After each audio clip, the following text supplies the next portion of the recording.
تو ان کی وجہ یہ ہوتی ہے لعلہم یرجعون کہ وہ ہدایت کی طرف شاید لوٹ آئیں۔ بخار چڑھ گیا، جسمانی طور پر کوئی اور تکلیف آ گئی، اپنا کوئی عزیز فوت ہو گیا، مال کا نقصان ہو گیا، کوئی دکھ اور پریشانی آ گئی، اس لیے کہ بندہ اپنے رب کی طرف رجوع کرے۔ اگر کوئی بندہ پھر بھی رجوع نہ کرے، پھر اللہ تعالیٰ اس کی رسی دراز کر دیتے ہیں، پھر اس کو ایک ہی دفعہ پکڑتے ہیں، جب چھوڑتے نہیں۔ اللہ تعالیٰ ہمیں محفوظ رکھے۔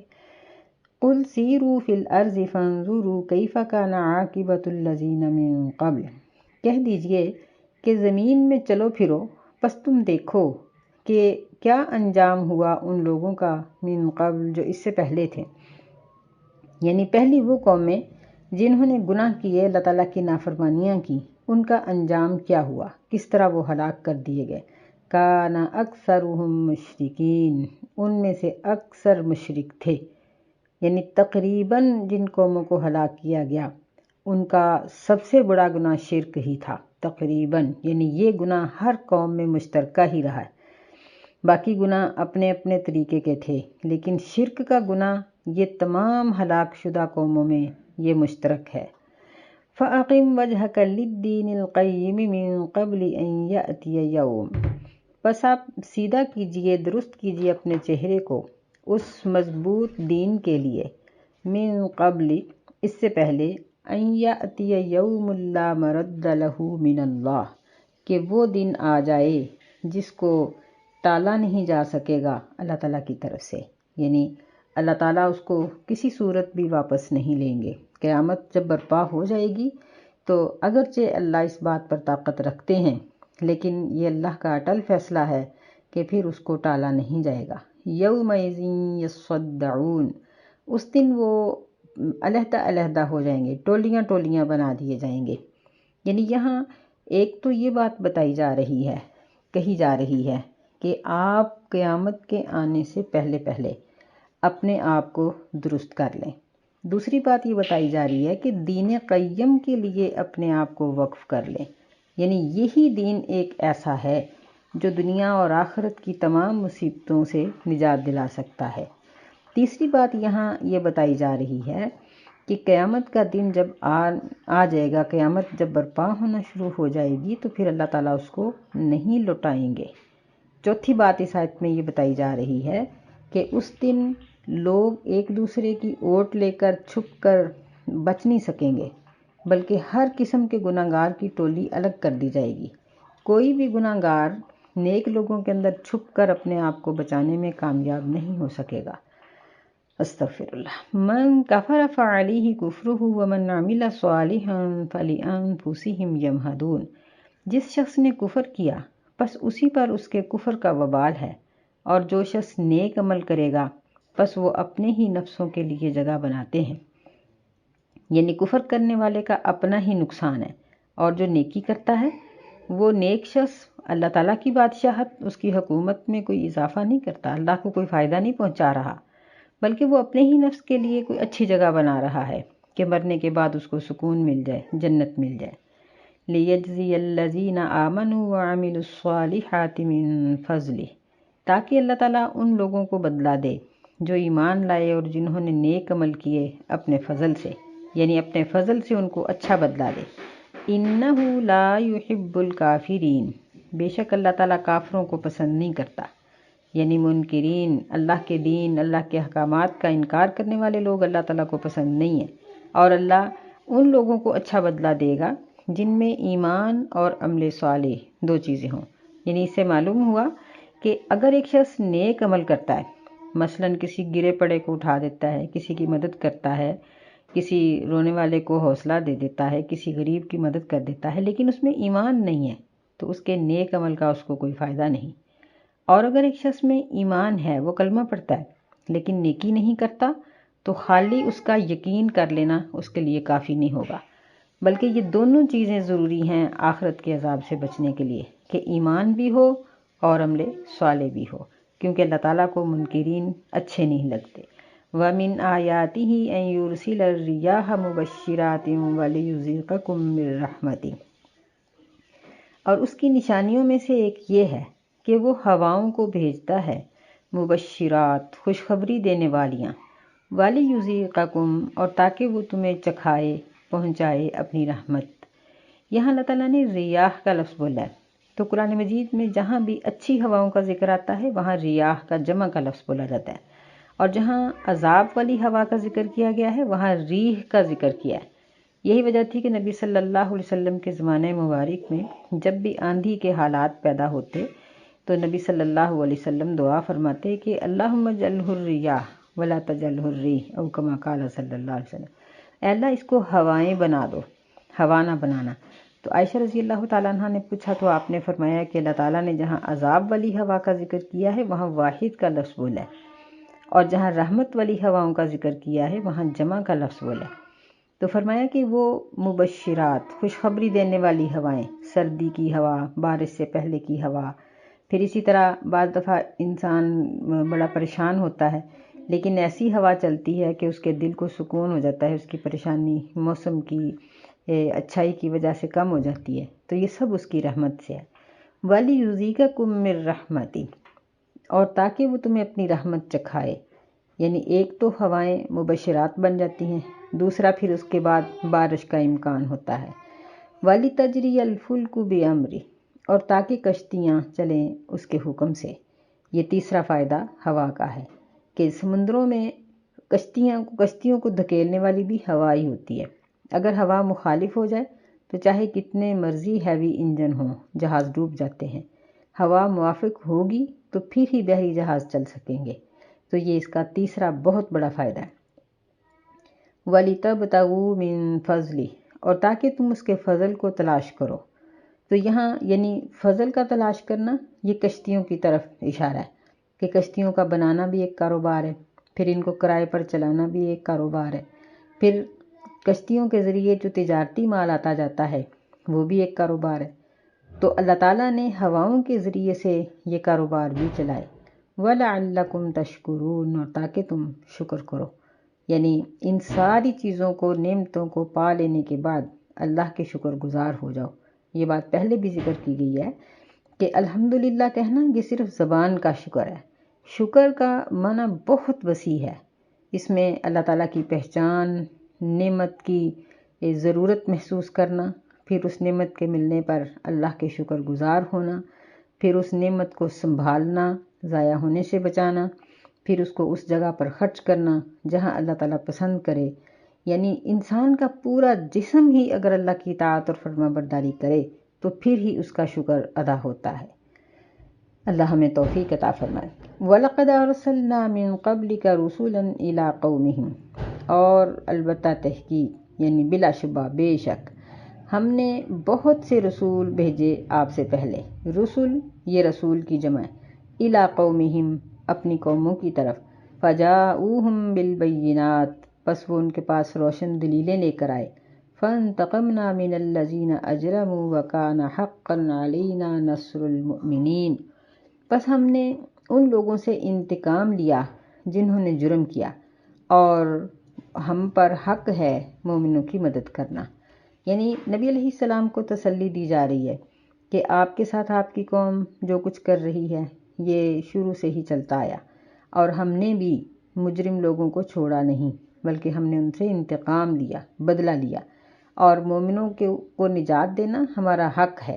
یعنی یہ پکی دلیل ہے اس بات کی، یقین دہانی ہے کہ مومنوں کو اللہ تعالیٰ ضرور نجات دے دیتا ہے جیسے بھی وہ چاہے۔ مومن کے لیے شہادت بھی ایک بہت بڑی نجات ہے، اور دنیا کی کامیابی بھی اس کے لیے بہت بڑی نجات ہے۔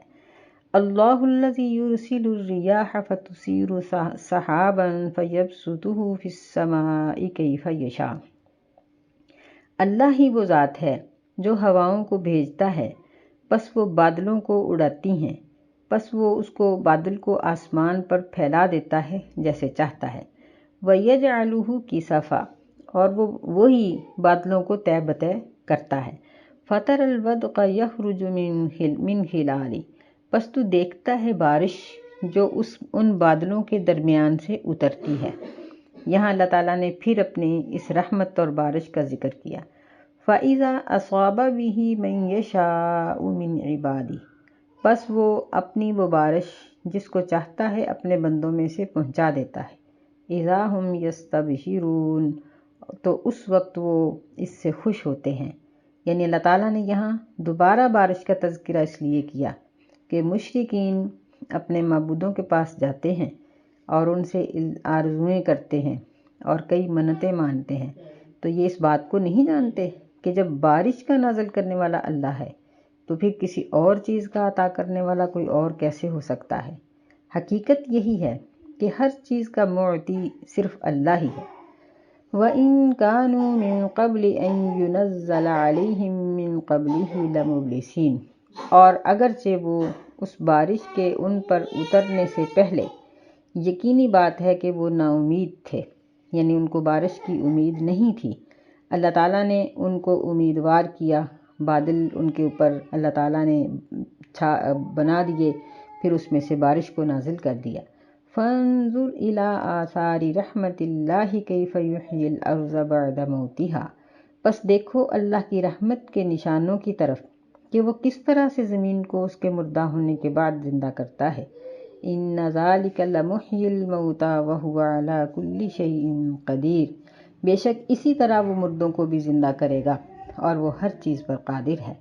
یعنی جس طرح وہ بارش سے مردہ زمین کو زندہ کرتا ہے، ایسے ہی وہ مرنے کے بعد مردوں کو بھی اٹھائے گا، اور ایسے ہی وہ جہالت والے دلوں سے جہالت کو دھو کر دین بھی داخل کر سکتا ہے، وہ ہر چیز پہ قادر ہے۔ وَلَئِنْ أَرْسَلْنَا عَلَيْهِمْ رِيحًا فَرَأَوْهُ مُصْفَرًّا، اور اگر ہم ان کے اوپر ہوا بھیجتے، یعنی ایسی ہوا جس میں عذاب ہوتا، آندھی ہوتی، یہاں دیکھیے کہ واحد کا لفظ اللہ نے فرمایا ریحًا، یعنی تکلیف دہ ہوا، فَرَأَوْهُ مُصْفَرًّا، پس وہ دیکھتے کہ ان کا کھیت زرد پڑا ہے، لَظَلُّوا مِن بَعْدِهِ يَكْفُرُونَ، تو یقینی بات ہے کہ وہ اس کے بعد ناشکری کرنے والے ہو جاتے، یعنی وہ اللہ کی شکر گزاری سے ہی منہ پھیر لیتے۔ فَإِنَّكَ لَا تُسْمِعُ الْمَوْتَى وَلَا تُسْمِعُ الصُّمَّ الدُّعَاءَ إِذَا وَلَّوْا مُدْبِرِينَ، پس بے شک آپ صلی اللہ علیہ وسلم مردوں کو نہیں سنا سکتے، اور نہ ہی بہرے پکار کو سنتے ہیں، آواز کو وہ بھی نہیں سنتے جب وہ پیٹ پھیر کر چلے جاتے ہیں۔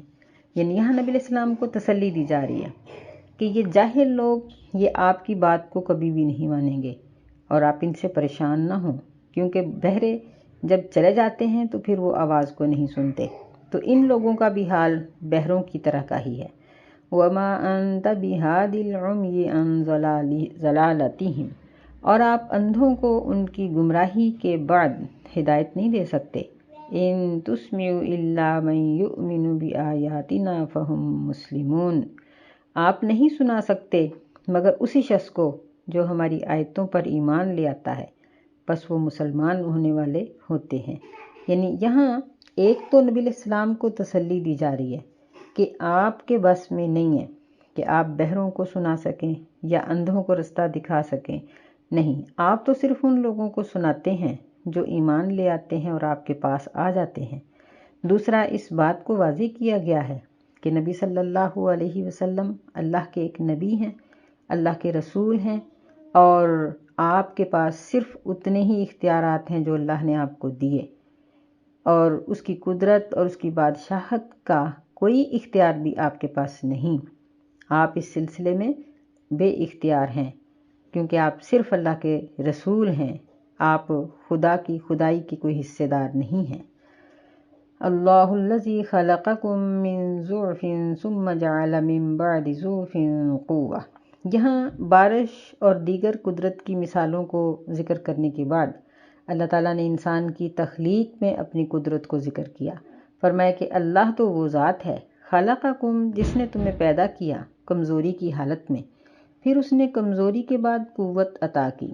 یعنی بچہ جب پیدا ہوتا ہے تو کس قدر کمزور ہوتا ہے، پھر قوت پکڑتا ہے، بیٹھنا شروع کرتا ہے، چلتا ہے، پڑھتا ہے، سمجھتا ہے، حتیٰ کہ وہ کڑیل جوان بن جاتا ہے۔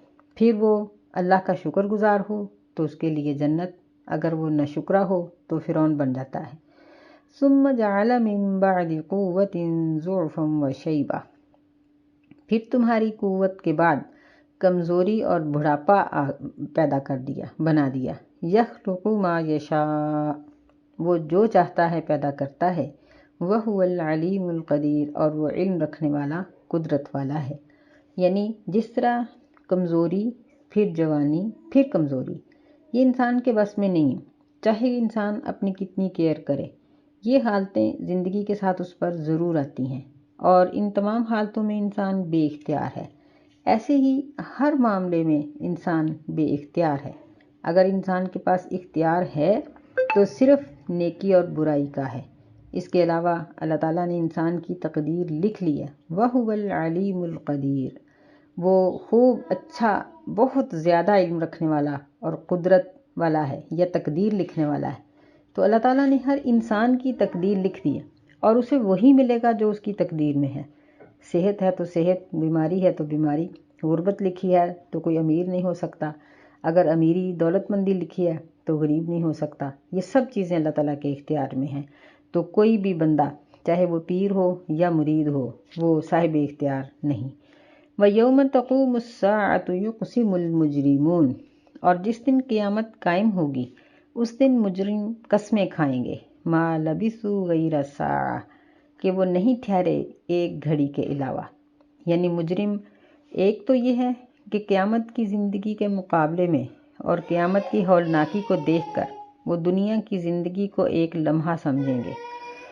دوسرا یہ ہے کہ جب ان سے یہ سوال کیا جائے گا کہ تم لوگوں نے عمل کیوں نہیں کیا، تو وہ آگے سے قسمیں کھا کر اسی طرح بچنا چاہیں گے جس طرح دنیا میں جھوٹی قسمیں کھا کر وہ لوگوں کے حق کھا جاتے تھے اور وہ جھوٹ بول جاتے تھے اور بچ کر نکل جاتے تھے۔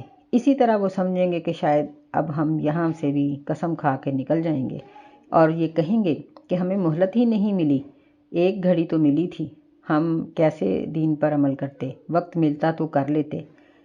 کذالک کانوا یؤفکون، اللہ تعالیٰ فرماتے ہیں کہ اسی طرح وہ دنیا میں بھی جھوٹ بولتے تھے۔ یعنی انسان کی جو عادت دنیا میں ہے، آخرت میں بھی اس کی وہی عادت ہوگی۔ اگر ایک شخص قسمیں کھا کر اور غلط کام کر کے قسم کے سہارے اپنے آپ کو بچا لیتا ہے تو وہ قیامت کے دن بھی ایسا ہی کرے گا۔ اگر ایک شخص دنیا میں ضدی ہے تو وہ قیامت کے دن بھی ضدی کرے گا۔ اگر ایک شخص دنیا میں اپنا قصور مان کر معافی مانگنے والا ہے تو قیامت کے دن بھی اس کی یہی عادت ہوگی۔ اور جو ضد کرنے والے، اڑنے والے، جھوٹے اور فراڈی لوگ ہیں، وہ دنیا میں تو بچ سکتے ہیں لیکن آخرت میں وہ نہیں بچ سکیں گے۔ وَقَالَ الَّذِينَ أُوتُوا الْعِلْمَ وَالْإِيمَانَ لَقَدْ لَبِثْتُمْ فِي كِتَابِ اللَّهِ إِلَى يَوْمِ الْبَعْثِ، اور وہ لوگ کہیں گے جن کو علم دیا گیا اور جن کو ایمان دیا گیا، وہ کہیں گے کہ البتہ تحقیق تم ضرور ٹھہرے تھے اللہ کی کتاب کے مطابق، الی یوم البعث، دوبارہ اٹھائے جانے کے دن تک۔ یعنی یہاں قیامت کے دن بھی جو اہل علم ہیں وہ بات کریں گے، جس طرح دنیا میں بھی گناہ گاروں کو اہل علم ہی روکتے تھے اور اہل علم کا ہی حق بنتا ہے کہ وہ ان کو روکیں۔ قیامت کے دن بھی ان کے اتنے حواس درست ہوں گے، اللہ تعالیٰ کی ان پہ رحمت ہوگی، جن کو دین کا، قرآن کا، حدیث کا علم حاصل ہوا اور انہوں نے اس پر عمل کیا۔ قیامت کے دن وہ ان لوگوں کو جواب دیں گے اور کہیں گے کہ اللہ تعالیٰ نے تمہاری جو عمر لکھی تھی وہ تم پوری کر کے آئے ہو، اور اب تم جو کہہ رہے ہو یہ غلط ہے۔ فَهَذَا يَوْمُ الْبَعْثِ، بس یہ ہے دوبارہ اٹھائے جانے کا دن۔ وَلَكِنَّكُمْ كُنْتُمْ لَا تَعْلَمُونَ، اور لیکن تم اس کا علم نہیں رکھتے۔ یعنی تم نے دنیا کی زندگی میں اس بات کو سیکھنے اور سمجھنے کی کوشش ہی نہیں کی کہ ہماری آخرت کے لیے ہمیں کیا چاہیے۔ فرمایا فَيَوْمَئِذٍ لَا يَنفَعُ الَّذِينَ ظَلَمُوا مَعْذِرَتُهُمْ وَلَا هُمْ يُسْتَعْتَبُونَ، بس اس دن نہیں نفع دے گی ظلم کرنے والوں کو ان کی معذرت، اور نہ ہی ان کو توبہ کی اجازت دی جائے گی۔ یعنی قیامت کے دن کسی کو توبہ کی اجازت نہیں دی جائے گی۔ نبی صلی اللہ علیہ وسلم نے فرمایا اللہ کی توبہ کا جو دروازہ ہے وہ اتنا چوڑا ہے کہ مشرق سے مغرب تک اور ہمیشہ ہی کھلا رہتا ہے، لیکن جب موت کا وقت کسی پہ آ جاتا ہے، فرشتوں کو کوئی دیکھ لیتا ہے تو اس کی توبہ کا وقت ختم ہو جاتا ہے۔ اسی طرح جب سورج اس میں سے طلوع ہو جائے گا تو پھر وہ دروازہ بند ہو جائے گا۔ اس سے پہلے پہلے توبہ کر لو۔ آپ نے فرمایا کہ حلق میں روح کے اٹکنے سے پہلے پہلے توبہ کر لو تو یہ توبہ قبول ہوگی۔ بعد کی توبہ بعد میں تو سبھی کریں گے، فرعون نے بھی کی تھی، باقی بھی کریں گے، لیکن وہ مقبول نہیں ہے۔ وَلَقَدْ ضَرَبْنَا لِلنَّاسِ فِي هَذَا الْقُرْآنِ مِنْ كُلِّ مَثَلٍ، اور بے شک ہم نے بیان کر دی اس قرآن مجید میں ہر قسم کی مثال، یعنی ہر طریقے سے ہم نے لوگوں کو سمجھا دیا، اور تمام قسم کے معجزے اور سمجھانے کے تمام طریقے ہم نے اس میں اختیار کیے، ڈانٹ کر بھی، پیار سے بھی، لالچ دلا کر بھی، جنت کے مناظر دکھا کر بھی، جہنم سے ڈرا کر بھی، لیکن یہ لوگ نہیں مانے۔ وَلَئِن جِئْتَهُم بِآيَةٍ لَيَقُولَنَّ الَّذِينَ كَفَرُوا إِنْ أَنْتُمْ إِلَّا مُبْطِلُونَ، اور اگر آپ ان کے پاس کوئی بھی نشانی لے آئیں تو ضرور کفر کرنے والے لوگ یہ کہیں گے کہ نہیں ہو تم مگر باطل، یعنی کفار مکہ نبی علیہ السلام کو کہتے تھے کہ کوئی نشانی لاؤ، فرمایا کہ کوئی بھی لے آؤ، نشانی کے بعد بھی یہ یہی کہیں گے کہ تم باطل ہو۔ كَذَلِكَ يَطْبَعُ اللَّهُ عَلَى قُلُوبِ الَّذِينَ لَا يَعْلَمُونَ، اسی طرح اللہ تعالیٰ ان لوگوں کے دلوں پر مہر لگا دیتا ہے جو نہیں جانتے یا جو علم حاصل نہیں کرتے، یعنی جنہوں نے دین کو سیکھنے کی کوشش ہی نہیں کی، دین کو سمجھنے کی طرف آئے ہی نہیں، اللہ ان کے دلوں پر جہالت کی مہر لگا دیتا ہے کہ وہ کبھی بھی پھر ہدایت کو نہیں پا سکتے۔ اللہ سے دعا کریں کہ اللہ ہمیں ایسے لوگوں میں شامل ہونے سے بچائے، آمین۔ فاصبر، بس اے نبی صلی اللہ علیہ وسلم صبر کیجئے، ان وعد اللہ حق، بے شک اللہ کا وعدہ سچا ہے، ولا یستخفنک الذین لا یوقنون، اور ولا یستخفنک الذین لا یوقنون، اور آپ کو وہ لوگ ہلکا نہ بن کر دیں جو یقین نہیں رکھتے، یا اس کا ترجمہ یوں پڑھ لیں کہ اور آپ کو خفت میں نہ ڈال دیں وہ لوگ جو یقین نہیں رکھتے، یعنی آپ ان کے سامنے اپنے دلائل پیش کریں اور صبر کا دامن تھامے رکھیں، کہیں ایسا نہ ہو کہ آپ اپنے آپ کو ہلکا سمجھ کر صبر کا دامن چھوڑ دیں، نہیں، بلکہ مستحکم ہو کر، مضبوط ہو کر اپنا موقف بیان کرو اور اپنے موقف پر ڈٹے رہو، جو لوگ یقین نہیں رکھتے ان کی پرواہ نہ کرو۔ اللہ سے دعا ہے کہ اللہ ہمیں دین پر ثابت قدمی عطا فرمائے۔ اللہم ثبت قلوبنا علی دینک، آمین۔ السلام علیکم ورحمۃ اللہ وبرکاتہ۔